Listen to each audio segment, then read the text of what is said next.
प्रिय छात्रों, स्वागत है आपका अपने चैनल सार्थक क्लासेस पर। आज कक्षा 11 के इस वीडियो में सरल आवर्त प्रगामी तरंग या समतल प्रगामी तरंग पाठ का हम लोग अध्ययन करेंगे।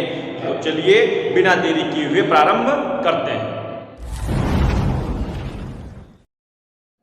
देखते हैं इस चैप्टर का जो है पहला प्रश्न, समतल आवर्त प्रगामी तरंग की विस्थापन समीकरण की स्थापना कीजिए। तो समतल आवर्त तरंग समीकरण सबसे पहले जानते हैं कि समतल आवर्त को ही सरल आवर्त प्रगामी तरंग भी कहते हैं। तो सबसे पहले यह जानते हैं कि समतल आवर्त प्रगामी तरंग या सरल आवर्त प्रगामी तरंग होती क्या है। तो परिभाषा हमने लिख रखी है, जब किसी माध्यम में तरंग में संचरित होने पर, जब कोई माध्यम है उसमें तरंग संचरित हो तो माध्यम के कण अपनी साम्य स्थिति के दोनों ओर कंपन करें। ठीक है, साम्य स्थिति के दोनों ओर सरल आवर्त गति में कंपन करें। यानी कैसा कंपन करना उनको है, तो सरल आवर्त गति में कंपन करना है। माध्यम के कण कहाँ कंपन करेंगे, तो माध्यम के कण सरल आवर्त गति में कंपन करेंगे। सरल आवर्त गति की कंडीशन आपको मालूम है कि जो कण का जो है कण का त्वरण या बल, कण पर आरोपित त्वरण या बल सदैव विस्थापन के अनुपाती होता है। तो ये शर्त होती है कि सरल आवर्त गति में कंपन करें। तो इस तरंग को जो है समतल या सरल आवर्त प्रगामी तरंग कहते हैं। इसका एक छोटा सा ग्राफ हमने पिछले अध्याय में पढ़ रखा है। तो ये ग्राफ बना हुआ है, यहाँ पर कण यहाँ से चलना प्रारंभ करती है। तो इसे हम लोग क्या कहते हैं, ये O है, यानी कि ये पॉइंट क्या है, मूल बिंदु है। तो कण कहाँ से चलना प्रारंभ करती है, मूल बिंदु से चलना प्रारंभ करती है, इस प्रकार प्रारंभ करती है। तो हमने पूरी तरंग को दिखा दिया, कण यहाँ से चलेगा, यहाँ कण कंपन करेगा, यहाँ कण, सभी कंपन धीरे धीरे कंपन करना चालू कर देंगे।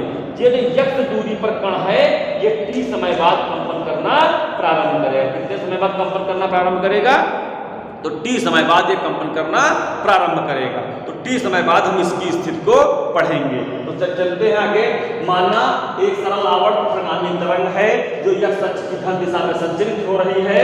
t बराबर 0 समय पर कण बिंदु O पर है। कण कहाँ है, बिंदु O पर, जो बिंदु हमने यहाँ दिखाया था वहां पर एक कण है। ठीक है, और कंपन करता है। तो t सेकंड बाद कण का विस्थापन इतना। ये विस्थापन समीकरण है। विस्थापन समीकरण किसकी है, सरल आवर्त गति की है। ये विस्थापन समीकरण किसकी है, तो सरल आवर्त गति की है। तो फिर से एक बार देख लेंगे। माना सरल आवर्त प्रगामी तरंग x अक्ष की धन दिशा में संचरित हो रही। कहाँ धन दिशा, x अक्ष की धन दिशा। तो x अक्ष ऐसा होता है, ये x अक्ष है, ये y अक्ष है। ठीक है, तो x अक्ष की धन दिशा में संचरित हो रही है और संचरित होने पर माध्यम के कण कंपन करेंगे। तो कोई कण जो है t बराबर 0 समय पर, मतलब हमने जब देखा चालू किया तो t बराबर 0 यानी कि स्टॉप वॉच 0 हुआ था। t बराबर 0 समय पर कण बिंदु O पर है, यानी कि प्रारंभिक अवस्था में है, वहां पर कंपन करना प्रारंभ करता है। तो t समय बाद कण का विस्थापन कितना हो जाएगा। ये विस्थापन कहाँ से होता है, सदैव साम्य स्थिति से विस्थापन होता है। तो विस्थापन करना प्रारंभ करेगा और t समय बाद उसका विस्थापन कितना होगा, y बराबर a sin omega t। a आपका आयाम है। आयाम तो आप जानते ही हैं, आयाम एक ओर का अधिकतम विस्थापन आयाम कहलाता है। और ओमेगा क्या है आपका, कोणीय आवृत्ति। ये कोणीय आवृत्ति, इसको कोणीय वेग भी कहते हैं। मतलब पीछे पार्ट में कोणीय वेग कहा पढ़ा है, लेकिन यहाँ पर इसका नाम कोणीय आवृत्ति दिया है। तो कोणीय आवृत्ति इसको समझ लेंगे। है ये कोणीय वेग भी है, इसका मात्रक सूत्र भी वही है, ओमेगा बराबर 2π/t या 2πn। ये दोनों सूत्र ओमेगा के होते हैं। अब आगे जैसे जैसे तरंग आगे बढ़ेगी, माध्यम के कण क्या करेंगे, कंपन करना प्रारंभ कर देंगे। माध्यम के कण क्या करेंगे, कंपन करना प्रारंभ कर देंगे। माना बिंदु O से x दूरी पर, माना बिंदु O से x दूरी पर कण कौन है, एक कण P है। एक कण कौन सा है, P है। एक कण P है जिसकी कला पश्चता फाई हो। कला पश्चता का मतलब ये इतने समय बाद इसका जो है टाइम जो पीछे चल रहा है, स्थिति इसकी पीछे चल रही है, तो फाई हो तो इसका विस्थापन y। तो जब कला पश्चता फाई है अर्थात फाई स्थिति के बाद ये कंपन करना प्रारंभ करेंगे। तो y बराबर a sin omega t minus phi. अब हम यहाँ पर फाई का मान प्राप्त कर लेंगे। और फाई का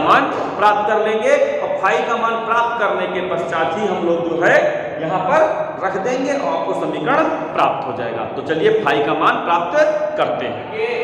हमको क्या ज्ञात करना है, क्या था, फाई। तो फाई का मान ज्ञात करने के लिए हम कलांतर ज्ञात करेंगे। तो लैम्डा दूरी पर कलांतर आपका 2 पाई होता है। लैम्डा दूरी पर कलांतर आपका कितना होता है? 2 पाई होता है।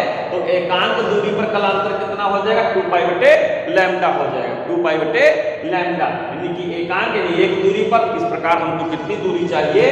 तो हमको चित्र के अनुसार x दूरी चाहिए थी। चित्र हमने चूंकि मिटा दिया है, चित्र के अनुसार हमको x दूरी चाहिए थी, तो x दूरी पर x से मल्टीप्लाई हो जाएगा। तो आपका कलांतर कितना प्राप्त हो जाएगा? 2 पाई बटे लैम्डा इंटू x। अभी इसका डेरिवेशन भी हम लोग पढ़ लेंगे। तो और ये 2 पाई बटे लैम्डा क्या होता है? k होता है। क्या होता है? k। जहाँ k इसका नाम क्या दे रखा है? संचरण नियतांक दे रखा है। इसका नाम क्या है? संचरण नियतांक है। तो ये वाला मान यहाँ रख देंगे तो आपको समीकरण प्राप्त हो जाएगी y बराबर a sin omega t minus kx। Omega और k के मान रख देंगे। ये समीकरण आपका डेरिवेशन यही हो गया है। बाकी ओमेगा और t के मान रखें, k के मान रखेंगे तो ये मान रखेंगे। ओमेगा का मान कितना है?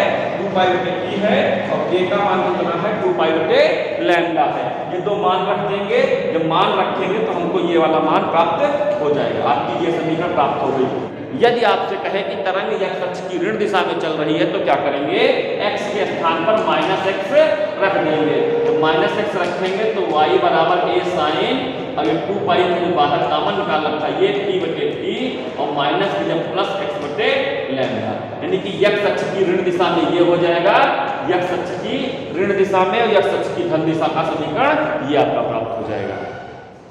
वीडियो की श्रृंखला को आगे बढ़ाते हुए हम अगले प्रश्न का अध्ययन करेंगे। ये प्रश्न है, दो विभिन्न कणों की कलांतर तथा पथांतर में संबंध स्थापित करना है। दो विभिन्न कणों के कलांतर और पथांतर में हम संबंध स्थापित करेंगे। तो संबंध स्थापित करने के लिए हमको करना क्या है? हमको दो कण ले लेने हैं। माना किसी माध्यम में सरल और प्रगामी तरंग x अक्ष की धन दिशा में चल रही है। कहाँ चल रही है? x अक्ष की धन दिशा में चल रही है।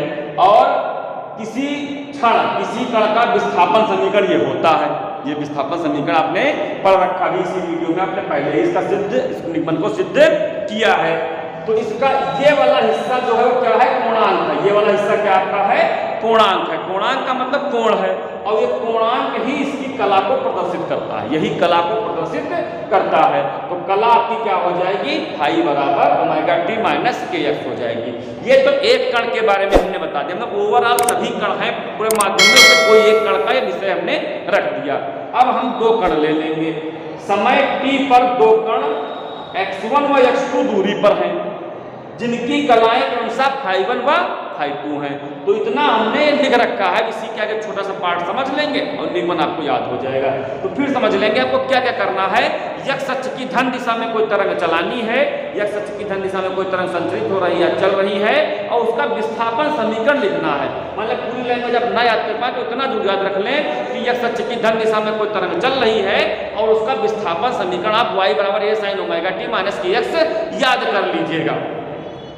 y बराबर a sin omega t minus kx याद कर लीजिएगा। ये आपको याद होना चाहिए।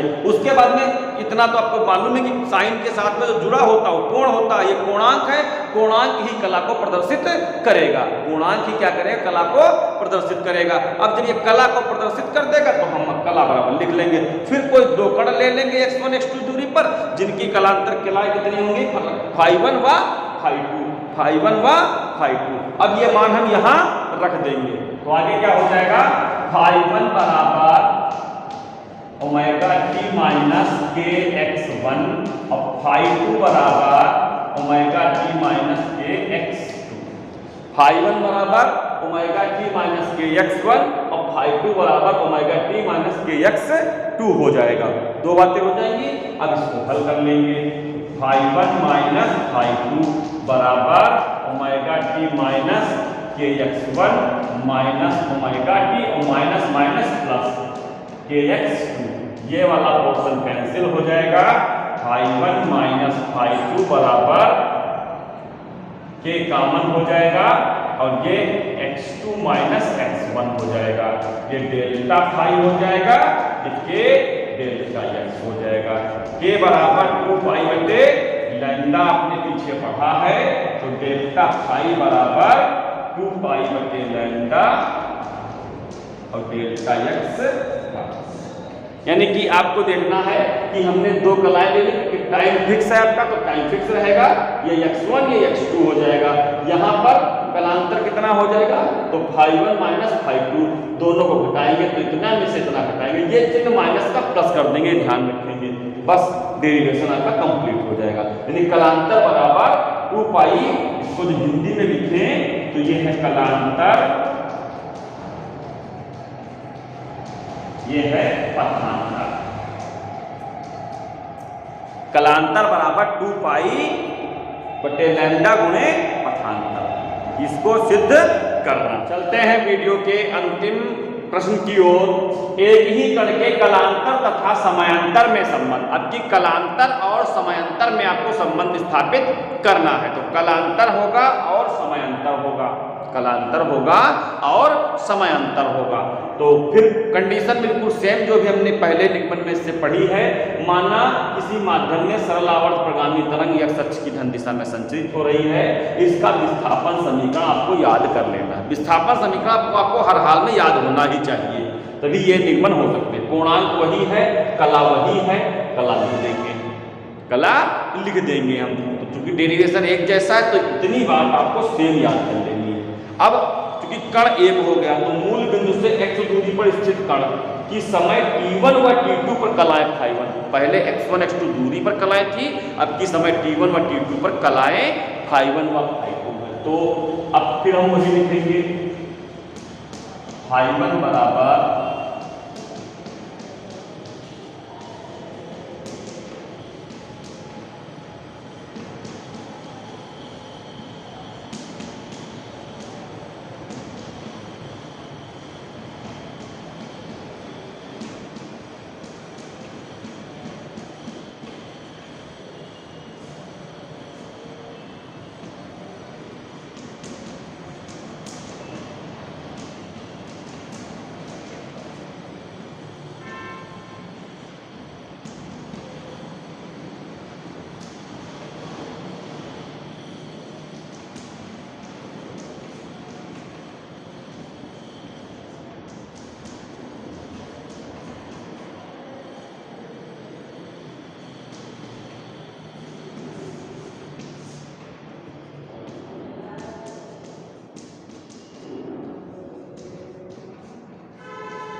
तो ये आपके समझ में आ गया होगा, क्योंकि हमने सीधे लिख दिया φ1 बराबर ये आ जाएगा, क्योंकि अब के x में कोई डिफरेंस है नहीं, x वही है, और φ2 बराबर ओमेगा t2 माइनस kx, घटा देंगे दोनों को तो kx आपका कट जाएगा, जो बचेगा उसको हमने लिख दिया।